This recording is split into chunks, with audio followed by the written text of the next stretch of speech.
와! 매사에 무덤덤한 옥황이었건만 이번엔 웬일로 조망만한 입을 벌려 탄성을 토해냈다.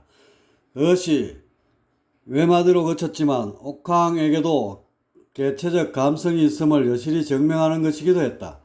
도대체 그의 앞에 어떤 세상이 펼쳐져 있는 것인가? 그런데 동서남북과 상하를 아무리 둘러봐도 보이는 것이라고는 불규칙하게 휘몰아치며 온갖 문양을 그리고 지우기를 반복하는 기운들 뿐이었다. 허한 공간에 오로라를 휘두르고 있는 것 같은 빛은 있지만 뚜렷한 형체가 없는 적막하기 짝이 없는 곳이었다. 인간 세상에 빗대자면 사막이나 황무지 딱 그거였다.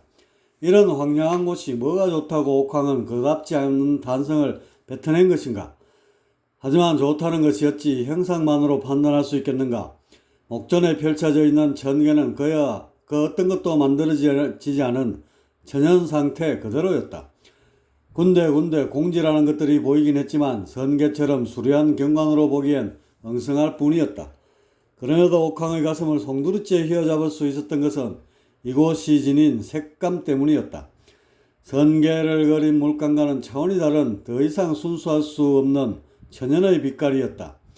게다가 기운들이 간섭과 마찰을 일으키며 우러대는 음향은 그야말로 옥돌이 부딪히거나 동굴 속 심연에 떨어지는 물방울 소리 같은 것이 아니었다. 그것은 열반에 매달아 놓은 풍경 소리였다. 여기서 울리는 음파를 타면 그대로 황홀경으로 빠져들어가 열반에 녹아버릴 것만 같았다. 또한 특별한 향기는 없지만 코 속으로 밀려 들어오는 기운은 일종의 폭탄과도 같았다. 단전으로 들어오는 즉시 펑펑 터지며 온몸의 기맥을 열어젖힌다.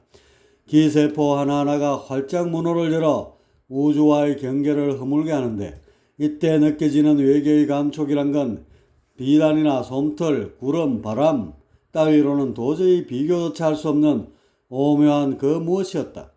이러니 옥황이 이곳 천계에 넋을 잃지 않을 수 없었던 것이다. 세상에 이런 그림도 있구나. 이곳의 먼지 하나가 아래 세계의 그 어떤 예술품보다도 더 빛이 나겠어. 옥황은 최상의 캔버스가 무한히 펼쳐져 있는 광경을 하염없이 바라봤다. 캔버스는 어떤 그림도 없이 텅 비어 있지만 이 자체로 더할 나위 없는 한편의 예술이었다. 온몸으로 느껴지는 아름다움의 극치, 있는 것만으로도 행복하며 무한한 환희이다. 존재한다는 것만으로도 창조이며 열반인 곳이 아니랴. 이런 곳에 그림을 그리면 어떨까? 옥황은 상상의 나래를 펼쳤다. 이런 최상의 캔버스에 그려지는 그림은 어떤 아름다움을 자아낼 것인지를.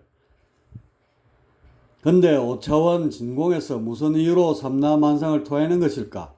수백 년, 아니 그보다 천배, 만배 더 기나긴 세월을 투자해서 이런 번잡한 것들을 쏟아낸 이유가 뭘까? 잠시도 가만히 있지를 않고 변화무쌍하게 휘젓고 다니며 온갖 잡음을 일으키는 이것들이 뭐가 좋아서 뱉어낸 것일까? 열반에 잠겨 시공을 잊고 영원히 쉬지를 않고서 말이다. 혹시 이런 너저분한 현상들이 진공의 실제 모습은 아닐런가? 우리가 열반으로만 알고 있던 진공의 또 다른 실체가 이런 분별 덩어리 속에 잠겨 있는 것인지도 모른다. 만일에 그렇다면 진공이 만들어낸 삼라만상은 창조를 향해 무궁히 나아가는 숙명을 지니고 있을 것이다. 창조. 그것은 무존재의 본질이면서도 궁극이 아닐런가? 열반이란 것도 창조의 꽃 속에 피어난 달콤한 향기이리라.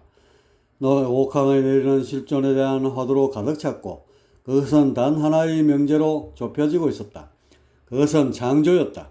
삼라만상이 생기게 된 이유이면서도 목적이고 더불어 진공 속에 녹아있는 열반에 이르는 문호이기도 했다. 창조라. 옥황은 이것을 가슴에 꼭 안았다. 눈앞에 펼쳐진 환희의 시공, 이런 곳에 창조의 꽃을 활짝 피우고 싶은 마음이 솟아났고 그것은 그대로 원력이 되었다. 그는 가장 이상적인 창조, 이름하여 용화를 기치로 든 것이었다. 용화, 이것은 삼라만상 모든 것이 재구실을 하며 어우러지는 창조 본연의 그림을 말한다. 이런 거창한 그림을 그리기 위해서는 먼저 전체적 구도부터 잡아야 한다. 그러기 위해서는 현실에 대한 정확한 인식이 선행돼야 하는데 이를테면 지식과 경험이라는 양대 요소가 필요하다. 허나 이건 지금처럼 바라보고 감상하는 것만으로는 부족하다. 직접 삶의 현장 속으로 들어가서 진흙바닥에도 구르고 똥자루도 쥐어봐야 하는 것이다. 샌님처럼 방 안에 앉아 글줄이나 읽고 고고한 성경을 소유하며 어깨 너머로 대충 훔쳐봐서 알 수 있는 차원의 것들이 아니지 않은가. 화강동진이라고 존귀한 것뿐만 아니라 티끌과도 함께 할 줄 알아야 한다. 주 화강동진, 고고한 빛과 어우러지면서 속세의 먼지와도 함께 한다.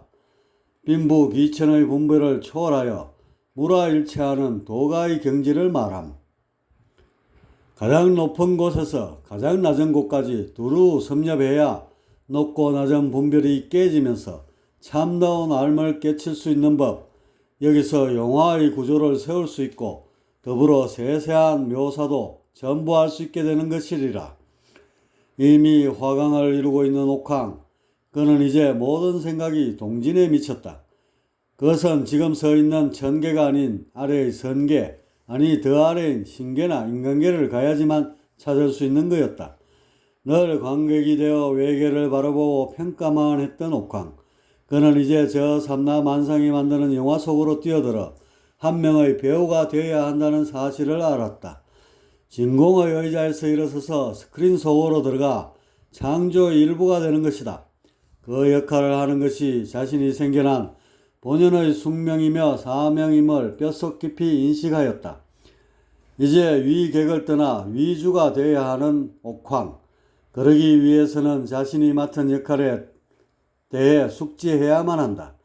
그가 분별의 스크린 속에서 맡을 배역이란 무엇일까? 주, 위객, 속세의 분별에 수동적으로 대하며 객관적 견지를 유지하고 있는 의식상태. 위주, 속세의 분별에 깊이 관여하여 주관적 견지를 유지하며 자아 활동을 왕성히 하는 의식상태.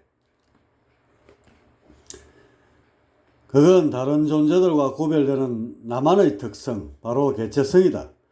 이것은 한마디로 나를 말하며 그렇기에 나를 아는 것이 존재의 의미를 깨우치는 것이 될 것이다. 여기서 나는 누구인가? 라는 원론적인 의문이 삭튼다. 옥황은 이 화두를 떠올려봤다.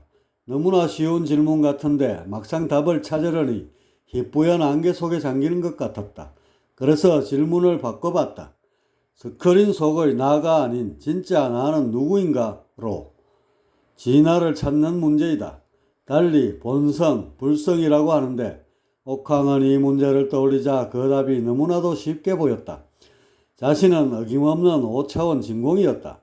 만물의 바탕인 절대이다. 시공이 끊어져 영원 불변하는 불멸의 존재이다. 자신의 실체는 원신이며 절대이고 잠시 지금과 같은 분별의 가면을 뒤집어쓰고 상대계 속으로 놔둔 것뿐이다. 하지만 왜 진화는 이렇게 쉽게 보이는데 스크린 속의 가는 여전히 장막에 가려 보이지를 않는 것인가? 주, 가, 환유가 만들어낸 나, 있는 것처럼 보이지만 실제는 존재하지 않는 나, 불도에서 이 점을 피력하여 해탈할 것을 가르치고 있다. 가를 걷어내고 진화를 보는 것을 견성이라 하고 진화가 되어 가를 보는 것을 성불이라 한다. 저 가, 다시 말해 현재의 나가 드러나야 역할이 보이면서 구도를 잡고 그림을 그릴 수 있을 텐데 말이다. 이런 보잘것없는 문제가 왜 이리도 난해하게만 비춰지는 것인지 나도 모르면서 무슨 창조의 그림을 그릴 수 있겠는가? 나는 누구인가? 나는 일정한 정보가 모여 독특한 사유작용을 일으키는 분별체, 부처에 드리워진 상대계의 가면, 절대성을 망각하고 분별의 늪에 빠진 개체, 이런 따위의 답들은 백날 해봐야 소용없는 것이리라. 머릿속에서 떠올리는 멋들어진 문장들은 혼미한 안개 속으로 구름을 밀어넣을 뿐이다. 옥황은 생각에 잠겼다.